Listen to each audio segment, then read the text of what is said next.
हूं कि उत्तर प्रदेश में मुस्लिम अक़लियत को अपनी लीडरशिप बनाना है, तो सब लोग इल्जाम लगाते मुझ पर कि ओवैसी वोट काटने को आया है। मेरे अजीज दोस्तों और बुजुर्गों, मैं एक मिसाल देकर आपको यहां से एक फिक्र देकर चला जाऊंगा।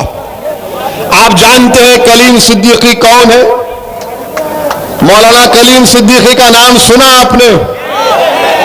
सुना ना? जिनको यूपी की पुलिस ने, एटीएस ने गिरफ्तार किया। अब हमको पिछले 3 दिन से रोज कोई ना कोई एसएमएस करता है, व्हाट्सएप करता है, फोन करके पूछता है, ओवैसी साहब कब बोलेंगे? मौलाना कलीम के बारे में कब बोलेंगे आप? तो हमने 2-3 से पूछा जो गुजरात से हमको फोन किए थे। हमने पूछा बताओ, तुम तो 2-3 फोन हमको कर दिए, ये बताओ तुम कौन सी पार्टी के हो? तो उसने जल्दी में था। हमने पूछा डर रहे हो क्या अपना पार्टी का नाम लेने के लिए? तो बोला डरते नहीं, हम कांग्रेस पार्टी के हैं। तो हमने पूछा बताओ तुम्हारे राहुल ने कुछ कहा मौलाना के बारे में? तो बोले वो क्यों बोले? बोले क्यों नहीं बोलेंगे? बोले आप है ना। बोला फिर वो तुम्हारे वोट के हकदार और मैं सिर्फ बोलने के लिए? बोला मैंने कहा कि पहले उनसे कहो बोलने के लिए। फिर उत्तर प्रदेश से समाजवादी के लोग भी हमारे पास फोन में ट्रू कॉलर है, जब नंबर बजता है तो नाम के साथ आता एसपी का नेता आता है। फोन आया हमको, फोन कहा कि आप कब बोलेंगे? मैं बोला तुम कौन सी पार्टी के नेता हो? बोले आपको कैसे पता चल गया? हमने कहा ट्रू कॉलर है। मैंने कहा मैं बोला नहीं बोला अलग बात है, बोलो ये बताओ कि अखिलेश बोले? तो सन्नाटा था दूसरी तरफ लाइन पर। मैंने कहा अखिलेश क्यों नहीं बोले, बोलो ना। फिर वो फोन कट कर दिए, फिर मिलाए, हम फिर फोन उठाए। हम समझ गए कि इसके दिल पे दस्तक हो रही है अभी। हम बोले बताओ अब क्या बोलेंगे? पर क्या करें, वोट हम आपको नहीं देते, मगर हमको उम्मीद तो आपसे ही है। मैंने कहा उम्मीद जरूर मुझसे रखो, बल्कि अल्लाह से ज्यादा रखो, मगर ये बताओ कि इस मसले में अखिलेश क्यों नहीं बोलेंगे? तो समाजवादी पार्टी का नेता हमसे कहा नाम नहीं कह रहा हूं वरना बेचारे को कल पार्टी से निकाल देंगे। उसने कहा अगर अखिलेश बोलेंगे तो उनको दूसरा वोट नहीं मिलेगा। हमने कहा दूसरा वोट किसका? वो दूसरे का नाम क्या है? इंसान तो है ना। बोले आप समझ जाइए ना हम फोन पे क्या कहें। बोला बताओ क्यों नहीं? बोले नहीं बोल सकते। हमने कहा सुनो, चाहे कलीम हो या कोई गैर मुस्लिम हो या दलित हो, अगर जुल्म होता है तो असदुद्दीन ओवैसी सबसे पहले बोलता है और बोलता रहेगा। हमने बोला आज के इस जलसे में अब कह रहे हैं, हम अल्लाह से दुआ की करते हैं कि अल्लाह सुब्हाना व तआला मौलाना कलीम को अल्लाह जल्द से जल्द रिहा करवा दे। और जिस कानून में उनको पकड़ा गया, हमने उनके वकील से भी बात की, अबू बकर साहब से हमने उनसे भी बात की, तो उन्होंने कहा कि इंडियन पीनल कोड के सख्त से सख्त सेक्शंस उन पर लगा दिए गए। केस में कोई दम नहीं है, उनका वकील कह रहा है।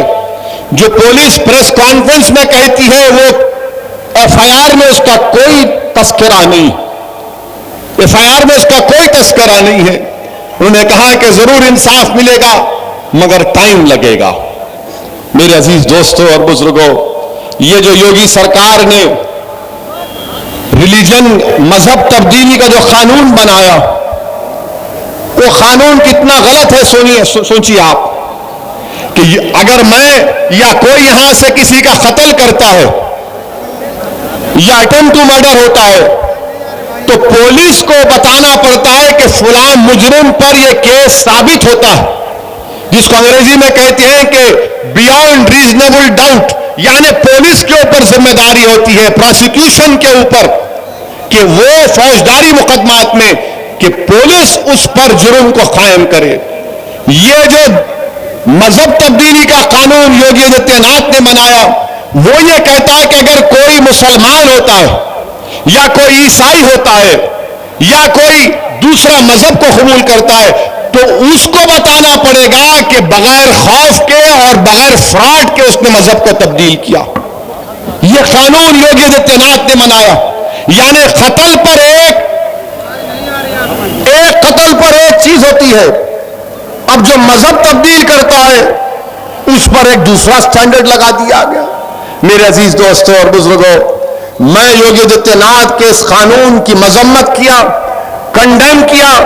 यह अनकॉन्स्टिट्यूशनल है, सुप्रीम कोर्ट के पुट्टुस्वामी जजमेंट के खिलाफ है। और हम अब पूछना चाहते हैं कि क्या अब समाजवादी और बहुजन समाज पार्टी मौलाना कलीम के बारे में बोलेगी? नहीं बोलेगी। क्यों नहीं बोलेगी? आप बोलो, क्यों नहीं बोलेगी? वो बोलो, क्यों नहीं बोलते? वो क्यों नहीं बोलते? क्यों नहीं बोलते? जो हमारी नबी पे नहीं बोली, वो कलीम पे क्या बोलेगी? क्यों नहीं बोलते?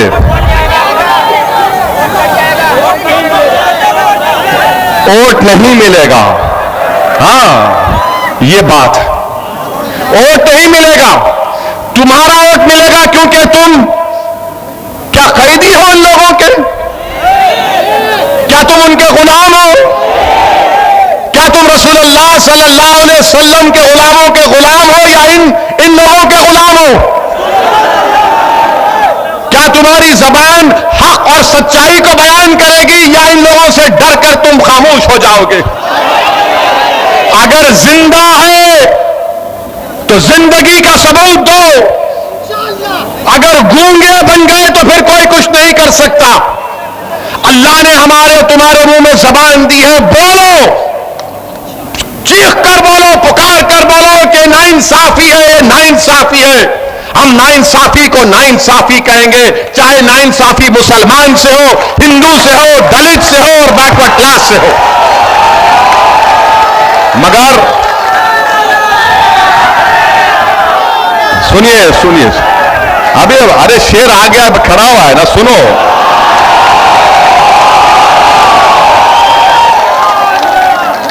मेरे अजीज दोस्तों, मौलाना कलीम के मामले में खामोश बैठे और हम जब बोलते हैं तो देखो ये बोला इसकी वजह से बीजेपी को फायदा हुआ। अब बोलो, ये मसले में बीजेपी को फायदा हो रहा है या सच्चाई को बयान किया जा रहा है? जोर से बोलो ताकि आवाज जाए लखनऊ तक। नहीं, तुम्हारी आवाजों में दम नहीं। हमने सच कहा या झूठ कहा? अगर सच कहा तो नारा लगा हमारे साथ, नारे तकबीर, नारे तकबीर, अतीक क़यामत, मजलिस इत्तेहादुल मुस्लिमीन।